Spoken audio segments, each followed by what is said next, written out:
Hello. First I'd like to acknowledge our Creator and our traditional custodians who are both past and present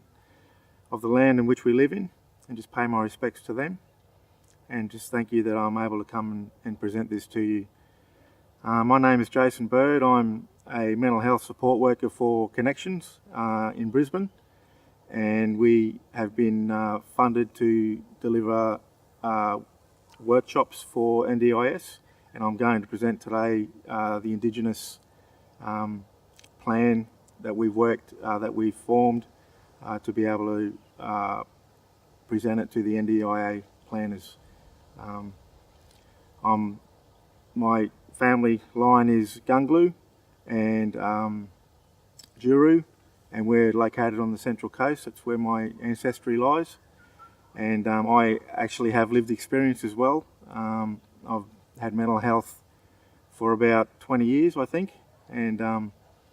this is something that's very close to my heart as well.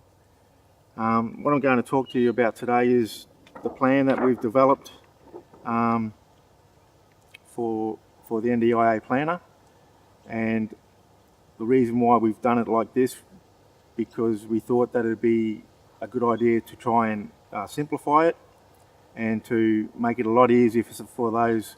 that you present it to understand, and to be able to get the most information out that we can, because it will be in the detail of the plan that the NDIA planner will look at funding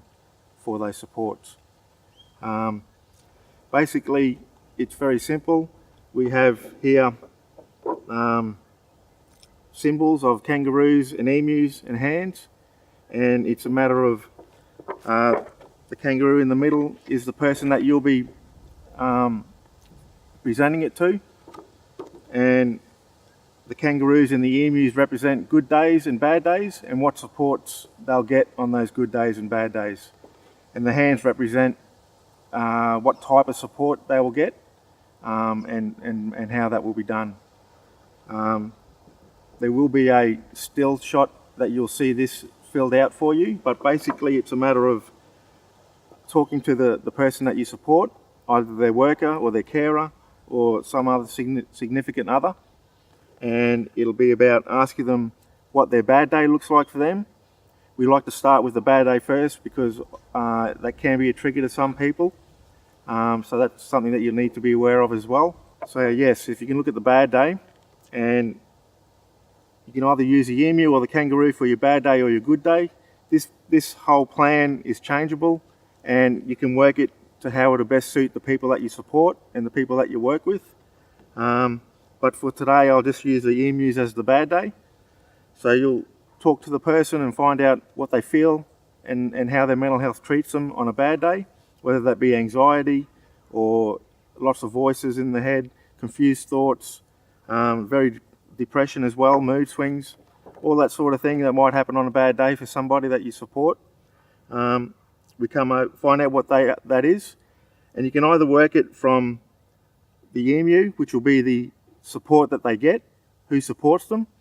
or you can work it from outside in and find out what supports they get from those particular people or services. So we'd come from, just for an example, we'd have a fellow here named Fred, and on his bad day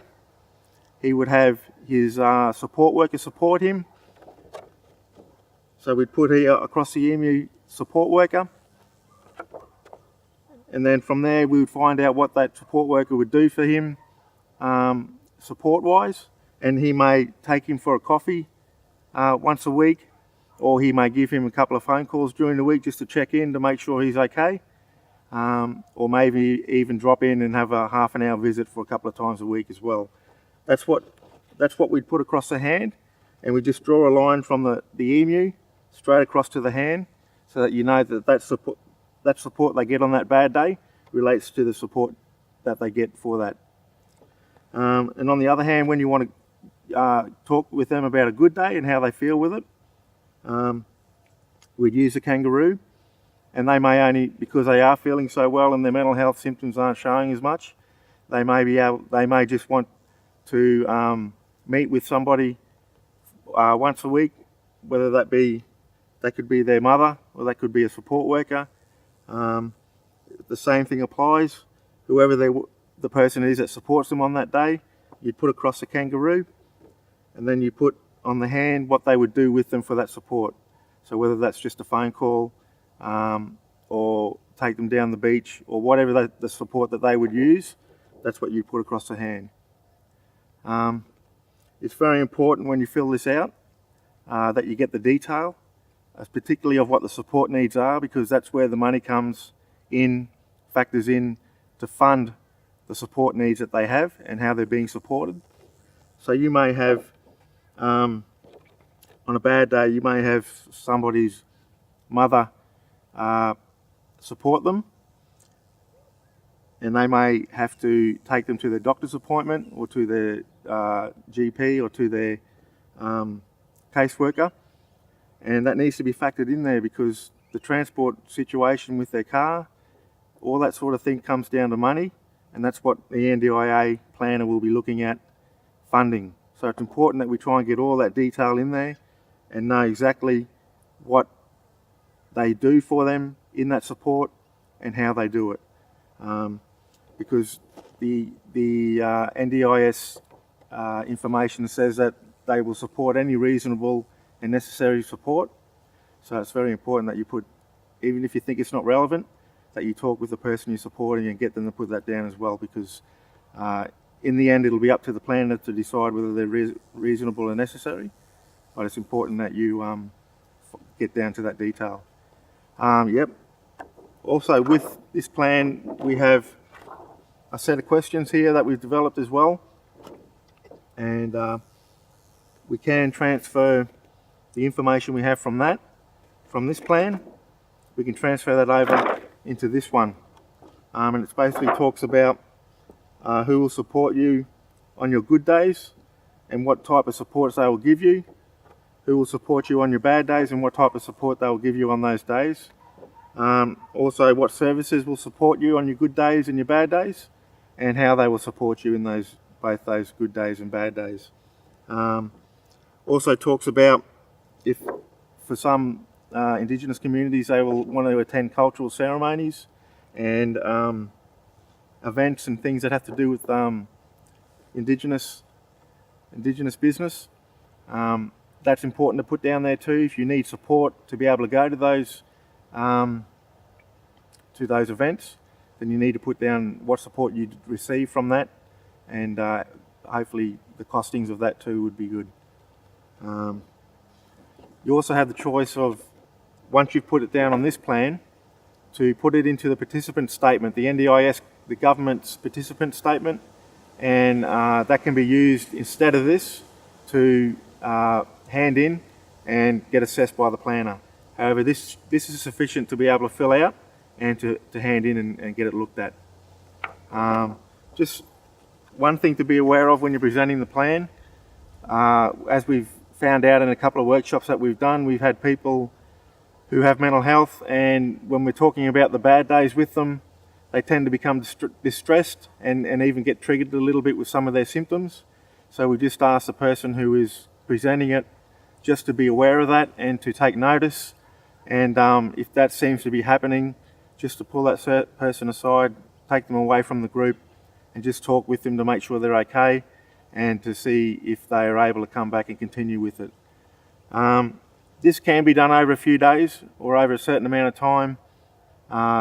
If you can't do it in the one day, which may happen with some people, but it can be done over a certain period of time as well. So with the planning, you can either do it in a group session where you have the people that you support using one plan each to go through their support needs,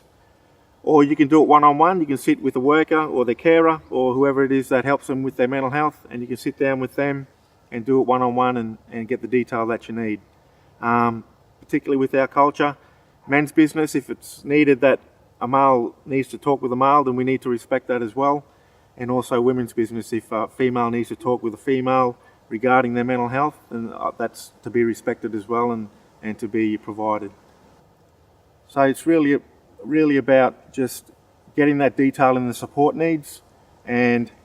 presenting that to your NDIA planner, and then they will assess then what support, what funding you'll get for that support. Thank you. Just a note, when you're working with the Indigenous populations and you're completing the fish workshop and the kangaroo workshop, is after you've asked the questions about the bad day and the consumer has answered those questions, just cover them over, because we don't want to trigger the consumer at all. And that will enable you to work more positively on the good day.